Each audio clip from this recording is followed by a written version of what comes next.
ஓம் நம சிவாய சிவாய நமகா சிவே சிவே சிவே சிவே. ஓம் நமோ நாரத நாராயணாய நமः. இப்பொழுது அலுவலகம் வேலையிலே வேலை பார்ப்பவர்கள் அங்கே எப்படியெல்லாம் எதையெல்லாம் சந்திக்க வேண்டும், எப்படி நடந்து கொள்ள வேண்டும், எப்படி சமாளிக்க வேண்டும், ஏறக்குறைய 2 வருடங்களுக்கு முன்னால, அதாவது 2024 ஜூலை 20ஆம் தேதி அன்று நிகழ்ந்த ஒரு ஆன்மீக வினாவிடை நிகழ்ச்சியிலே ஒரு பேச்சு நடந்தது. அதை பற்றி நமது அகஸ்திய விஜயத்திலே ஆகஸ்ட் மாதம் 2026 கொடுத்துள்ளோம். கேள்வி என்னையா? வேலையில் யாரிடம் ஜாக்கிரதையாக இருக்க வேண்டும், யாரை நம்பலாம், யாரை விட்டு விலக வேண்டும், இதை பற்றி வாத்தியார் என்ன அறிவுரைகள் கொடுத்துள்ளார்? இது பல புது அடியார்கள் கேட்டதற்கு விதவிதமான மீசை வகைகளை பற்றி சொல்லும் பொழுது எப்படிப்பட்ட எந்த வகை மீசை வைத்தவன் எப்படி இருப்பான் என்று சொல்லியிருக்கிறார்கள். அதுபோல வேறு அறிவுரைகளையும் விளக்கமாக பொது பார்ப்போம். மிக முக்கியமான கேள்வி, அடியனுக்கு ஒரு சம்பவம் நினைவுக்கு வந்தது. வாத்தியார் ஒரு சொற்பொழிவிலே அவருக்கு உரித்தான பாணியிலே, நேர் மகுடு வச்ச ஆம்பளைய நம்பாத, சைடு மகுடு வச்ச பொம்பளைய நம்பாத என்று சொன்னார். இதை கேட்டுவிட்டு மறுநாள் நம்ம அடியார் சொன்னது, அடியன் ஆபீஸுக்கு செல்றேன், அங்கே ஒருவர் அடியனை பார்க்க வந்தார் என்று சொன்னார். அடியன் காதில் விழவே இல்லை. ஏன் தெரியுமா? அவர் நேர் வகுடு வைத்திருந்தார். அதையே அடியன் பார்த்து கொண்டிருந்தேன். அவர் என்ன சொன்னார் என்பதே தெரியவில்லை. ஏன்னாக்க முந்தைய நாள் நமது வாத்தியார் சொன்னது மறுநாள் கண் முன்னால் அப்படியே தத்ரூபமாக நடந்து கொண்டிருந்தது. அதனால இந்த ஆபீஸில் வேலை செய்தவர் அவர் பேச்சை கேட்கவே முடியல. அவர் தலை வாரியது அதையே கண்ணுக்கு நிற்குது. நடந்த கதை இது. இது போல நம் நடைமுறை வாழ்க்கையிலே பலவித வினோதங்களை குரு செய்து கொண்டே இருப்பார். அவரை நம்பினால் நாம் கண்டிப்பாக பலவற்றையும் கற்றுக்கொள்ளலாம். இது சாமுத்திரிகா லட்சணம், அங்க சாஸ்திரம், லட்சண சாஸ்திரம் இவைகளை தெரிந்தவர்கள் ஓரளவு சொல்லுபவர்களும் உண்டு. ஆனால் உருவத்தை பார்த்து எடை போடுவது அவ்வளவு எளிது அல்ல. இதை சொல்லும்போது இன்னொரு சம்பவம் நமக்கு நினைவுக்கு வருகிறது. அதாவது அடியேன் வாத்தியாருடன் இருந்தேன். அப்பொழுது ஒருவர் வந்தார். வாத்தியாரிடம் பேசிவிட்டு சென்றார். நன்றாகத்தான் பேசினார் என்று அடியேனுக்கு தோன்றியது. வாத்தியாரும் அவர் பாணியிலே சாந்தமாக அடக்கமாக பேசினார். வந்தவர் சென்றவுடன் வாத்தியார் அடியேனிடம், இவரை பற்றி என்ன நினைக்கிறேன் என்று கேட்டார். நல்லவர் மாதிரி தான் தெரிகிறார் வாத்தியாரே என்றேன். அதற்கு வாத்தியார், கல் நெஞ்சுக்காரண்டாம். ஆகவே உருவத்தை பார்த்து எடைப்படுவது எளிதல்ல. இதை நாம் நன்கு தெரிந்து கொள்ள வேண்டும். ஒருவரை பார்த்தவுடன் எடை போட வேண்டும் என்றால் அதற்கு ஒரு நாளுக்கு 10,000 முறை காயத்ரி மந்திரத்தை ஓத வேண்டும் என்று நமது வாத்தியார் எழுதியுள்ளார், சொல்லியுள்ளார் என்பதை நினைவு கூற வேண்டும். இதை எத்தனை பேர் செய்வார்கள் யோசித்து பாருங்கள். விடை இவ்வளவுதானா சார் என்று மலைத்து விட வேண்டாம். நாம் அனைவரும் வேலையில் எப்படி நடந்து கொள்ள வேண்டும் என்பதை வாத்தியார் தன் கைப்பட எழுதி உள்ளார்கள். அது என்ன? வேலையில் எல்லோரையும் அட்ஜஸ்ட் பண்ணி தழுக்காக வாழவும், தாமரை இலை தண்ணீர் போல இருக்கவும், தைரியமாக இருக்கவும், தெய்வம் துணை இருக்கும். இது வாத்தியார் தன் கையால் எழுதியது. ஒவ்வொரு வரியையும் மனதில் அப்படியே இருத்தி கொள்ள வேண்டும். ஒன்று, வேலையில் எல்லோரையும் அட்ஜஸ்ட் பண்ணி தழுக்கா வாழணும். 2, தாமரை இலை தண்ணீர் போல அப்படி படாதமா இருக்கணும். 3, தைரியமா இருக்கணும். மனசுக்குள்ள தெய்வம் இருக்கு, தெய்வம் நமக்கு துணை இருக்கு என்று. நம்ம சுற்றி பார்த்தீங்கன்னா வஞ்சகக்காரன் நம்மளை சுற்றி இருப்பான், நம்மளை போட்டு கொடுத்துட்டே இருப்பான், பெரிய அதிகாரிகிட்ட வச்சு வேலை செய்வான். இப்பொழுது அந்த மாதிரி புலம்புகின்றவர்கள் ஏராளம். ஆணாகவும் பெண்ணாகவும் இருக்கலாம். அவர்கள் புலம்பும் ஒன்றை கேட்டதும் ஞாபகத்துக்கு வருது. இது பொதுவாக இப்படி எல்லோருக்கும் போய் சேர வேண்டும் என்பதற்காக பொதுவான இந்த ஒரு நிகழ்ச்சியை சொல்கிறோம். இந்த 3ம் தான் அடியார்கள் வேலையில் எப்படி இருக்க வேண்டும் என்பதை சொல்லும் நமது வாத்தியார் அருளிய 3 வரி அறிவுரையை மனதில் வைத்துக் கொள்ளும். அலுவலகத்தில் வீண் பேச்சு வேண்டாம். நிறைய பேசக்கூடாது. அளவாக அடக்கமாக பேச வேண்டும். யாரையும் அவ்வளவு எளிதாக நம்பிவிட முடியாது. அனைவரிடமும் சும்மா இன்முகத்துடன் இருக்க வேண்டும். ஆபீஸ் பாலிடிக்ஸ் எதுவுமே பேசக்கூடாது. இந்த ஆபீஸில் அது சரியில்லை, இது சரியில்லை, இவர் அப்படி, அவர் ஒரு மாதிரி, அந்த ஆள் ஒரு மாதிரி, இவர் இப்படி ஆபீஸ்காரர்களை தெய்வீகத்திற்கு கொண்டு வர ஓரளவு முயற்சி செய்யலாம். ஓரளவு தான், ரொம்ப கம்பல் பண்ணாதீங்க. ஆபீஸ்காரர்களுடன் இந்த பார்ட்டிக்கு போறேன், அந்த பார்ட்டிக்கு போறேன் என்பதெல்லாம் டேஞ்சர் தான். ஜாக்கிரதையா இருங்க. இனிமேல் எதிர்காலம் மிக மோசமானதா இருக்கும். பிள்ளையை பெற்றவர்கள் பல கோடி பேர் இனிமேல் வருந்தித்தான் தீர வேண்டும். காரணம் அதாவது பிள்ளைகளுடைய மனதை கெடுத்து, அவருடைய போக்குவரத்தை கெடுத்து, வெளியில் உள்ளவருடைய சேர்க்கை பழக்க வழக்கங்களால் நல்ல குழந்தைகளும் கெட்டு போகும் காலம். சிறு வயது உள்ளவர்களும் பெரியவர்களும் இப்படி வீதிக்கு வரும் நிலைமையில் காலம் வரும். ஆகையினால் மிக ஜாக்கிரதையாக இருக்க வேண்டும். காரணம், தெய்வ நம்பிக்கை அதிகமாக இல்லாத இடங்களில் இப்படி சண்டை சச்சரவெல்லாம் வரலாம். வேலையில் எந்த விதமான சண்டையும் வாக்குவாதமும் செய்யக்கூடாது.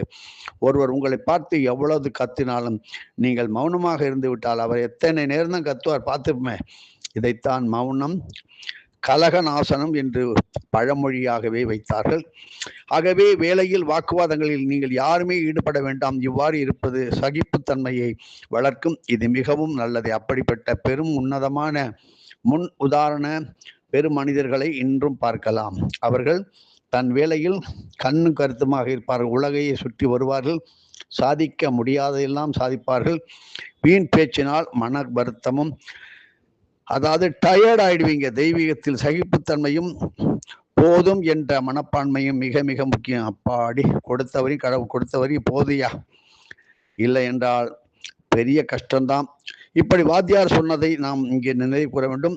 9 to 5 வேலை என்றால் 8:59 மணிக்கு ஆபீஸில் இருக்க வேண்டும். 5:01, அதாவது மாலை 5 மணி 1 மணிக்கு ஆபீஸை விட்டு கிளம்பி விட வேண்டும். ஆபீஸில் இருக்கும் 8 மணி நேரமும் உங்கள் வேலையை, இது உதாரணத்துக்கு வச்சுங்க, உங்கள் வேலையை கச்சிதமாக செஞ்சிருங்க. இப்படி இருந்தால் 1-2 மாதங்களில் உங்கள் பாஸ் அவருக்கும் தெரிந்துவிடும், உங்களுடன் வேலை செய்பவர்களுக்கும் தெரிந்துவிடும், இவன் நல்லவன், ரொம்ப பேச மாட்டான், வேலையை தவிர வேறு எதிலும் நேரத்தை வீணடிக்க மாட்டான். அவர்களும் உங்களிடம் வந்து வீண் பேச்சு பேச மாட்டார்கள். இப்படி இருப்பது தெய்வீகத்திற்கு நல்லது என்பதோடு மட்டும் அல்லாமல் வேலையிலும் நல்ல பெயர் நீங்கள் கண்டிப்பாக பெறுவீர்கள். இது ஒரு போனஸ். வேலையில் நல்ல பெயர் பெற வேண்டும். இல்லையில் அடியார் என்கிறான், ஆனால் என்னெல்லாமோ செய்கிறான் என்ற கெட்ட பெயர் வந்துவிடும். இது வேண்டவே வேண்டாம், இது கூடாது. ஸ்ரீ வாத்தியார் சொன்னபடி வேலையில் நடந்து கொண்டு நல்ல பெயர் பெற்றே தீர வேண்டும். இல்லை என்றால் வாத்தியாருக்கும் அடியார் சமூகத்திற்கும் ஒரு கெட்ட பெயர் வாங்கி கொடுத்த பாவமும் வந்து சேரும். இது தேவையா? நன்றாக யோசிப்பாருங்கள், இது தேவையா? ஆகவே வேலையில் நிச்சயம் நல்ல பெயர் வாங்க வேண்டும். ஆனால் அதையே நினைத்து கொண்டிருக்க கூடாது. ஸ்ரீ வாத்தியார் சொன்னபடி இருந்தால் நல்ல பெயர் ஆட்டோமேட்டிக்காக வந்துவிடும். ஆகவே இதை முதலில் செய்யவும். சார், பாஸ் ரொம்ப பேஜார் சார் என்றால் இது வாழ்க்கையில் நடப்பது சகஜம்தான். பங்கா பக்கிரிசாமி சித்தரை பற்றி, அதாவது ஒரு சித்தருடைய பெயர் பங்கா பக்கிரிசாமி சித்தரை பற்றி நீங்கள் அகஸ்திய விஜயத்தில் படித்திருப்பீர்கள். இல்லை என்றால் அகஸ்திய விஜயம் வாங்கி வைத்துக் கொள்ளுங்கள். ஒரு சித்தருக்கு விசிறி வீசும் வேலை, நினைத்து பாருங்கள். ஆகவே வாழ்க்கையில் பேஜார், பாஸ் இப்படி போன்ற வார்த்தைகள் வந்து கொண்டுதான் இருக்கும். அவற்றை எல்லாம் அவன் சைலண்டா காமா டீல் பண்ண கத்துக்கோங்க. முடியுமா என்றால் நிச்சயம் முடியும். ஏனென்றால் வாத்தியார் அருள் இருக்கிறதே, அதை மனதில் இழுத்து பிடிச்சி தீமேல் இடியும் ஜெயசக்தி எனதிடமாய் மொழியும் திறனை ஸ்ரீ வாத்தியார் அருளிக்கொண்டே இருக்கின்றார். ஆகவே பாஸும் சரி, அது அவங்களுடைய பாஸும் சரி, கூட வேலை செய்வதும் சரி, எவ்வளவு பேஜாராக இருந்தாலும் பரவாயில்லை. வேலையில் நாம் வாத்தியார் சொன்னபடி தாமரையிலே தண்ணீர் போல இருக்க வேண்டும். இது நிரந்தரமா கிடையாது. வயசானா வெள்ளப்போன்னு சொல்ல போறான், அதுக்கு நம்ம இப்படியே பட்டும் படாதமா அப்படியே இருந்துக்கணும். அந்த மாதிரி வெளியிலே ஓய்வு பெற்று வந்தவர்கள் பல கோடி பேர் இருக்கின்றார்கள். வேலையில் நம்முடைய நன்னடத்தை மாறவே கூடாது. மேலும் வேலை தான் கதி என்று இருக்கக்கூடாது, கடவுள் தான் கதி என்று இருக்க வேண்டும். இப்படி குருவை நம்பி வேலையில் இருந்தால் பேஜார், பாஸ் டிரான்ஸ்பர் என்பது போன்ற செய்திகளும் வரலாம். குரு நமக்காக எத்தனையோ அற்புதங்களை செய்வார். நாம் ஒழுங்காக அவர் சொன்னபடி இருந்தால். இதை சொல்லும்போது ஒரு சம்பவம் நினைவுக்கு வருது. அடியனின் முதல் வேலையில் சேர்ந்த புதுசில் இது ஒரு அடியாருடைய அனுபவத்தை சொல்லுகின்றேன். அவர் சொல்ற, அடியனின் முதல் வேலையில் சேர்ந்த போது ஒரு ப்ராஜெக்ட் ஒன்று இருந்தது. அது அடியனுக்கு கிடைக்க வேண்டும் என்று நினைத்தேன். அடியனுடைய பாஸ் என்ன செய்தார், அந்த ப்ராஜெக்டை அடியனை விட எக்ஸ்பீரியன்ஸ் நிறைய உள்ள ஒருவருக்கு கொடுத்துட்டாரு. அவர் அவ்வாறு செய்ததில் ஒரு குற்றமும் இல்லை. சரி, நமக்கு எழுதி வைக்கவில்லை என்று அடியனும் விட்டுவிட்டேன். இது நடந்து ஒரு சில நாட்களிலே அந்த நபர் திடீரென்று வேலையை விட்டு சென்று விட்டார். அனைவருக்கும் ஒரு பெரும் அதிர்ச்சி வந்து விட்டது. நம்முடைய அடியாருக்கு நடந்த ஒரு நிகழ்ச்சியை உங்களுக்கு இதை பாடமாக சொல்லுகின்றோம். அந்த ப்ராஜெக்டை செய்ய வேற ஆளே இல்லை, பாஸ். அந்த பாஸ் என்ன செய்தார்? அதிகாரி, அப்பா நீ இதை செய்ய வேண்டும் என்று சொன்னார். நீயே செய் என்று அர்த்த ப்ராஜெக்டை அடியேனுக்கு கொடுத்து விட்டார். இது நடந்த கதை. ஆகவே குரு நமக்கு எப்படியெல்லாம் அருள்வார் என்பது நமக்கு தெரியாது. அது சரி, அந்த ப்ராஜெக்ட் வேண்டும் என்று நீ ஏன் நினைத்தாய்? அப்படி நினைத்தது தெய்வீகம் அல்லவே என்று நீங்கள் கேட்டால் அது முற்றிலும் சரியான கேள்விதான். பதில் என்னவென்றால், அப்பொழுது அடியேன் புதுசு, வாத்தியாரின் சிஸ்டம் தெரியாத நிலை. அதனால்தான் அப்படி நினைச்சேன். சார், அடியேன் வேலையில் எப்படியெல்லாமோ இருந்து விட்டேன் சார். இப்போ எப்படி சார் என்றால், நிச்சயமாக மாற முடியும். அதை உடனே செய்யுங்கள். ஓரிரு மாதங்கள் அனைவரும் புரிந்து கொள்வார்கள். பையன் மாறிட்டாங்க. இது நடந்த விஷயம், நடந்த கதை, புத்தகத்திலே வெளியிட்டு விட்டோம். ஆகவே வாத்தியாரின் வேலையில் நாம் எப்படி இருக்க வேண்டும் என்று சொன்ன முன் கூறிய 3 விஷயங்களை முதலில் வேலையில் உடனடியாக செயல்படுத்த ஆரம்பித்து விடுங்கள். நிச்சயமாக நல்ல பெயர் பெறுவீர்கள். பிறகு புரிந்து கொள்வீர்கள், இது வேலையில் மட்டுமல்ல, தினசரி வாழ்க்கையிலும் செய்ய வேண்டிய ஒன்று. தெய்வம் துணை நிற்கும் என்று வாத்தியார் எழுதியது நமக்கு வேத வாக்கியம் என்பதை மனதில் வைத்துக் கொள்ளுங்கள். இது வேத வாக்கியம் ஆகும். நம்புங்கள், இதை நீங்கள் உங்கள் வாழ்க்கையில் பார்ப்பீர்கள். ஓம். எதுவும் என்னுடையதல்ல, அனைத்தும் உன்னுடையதே. அருளாளா அருணாச்சலா.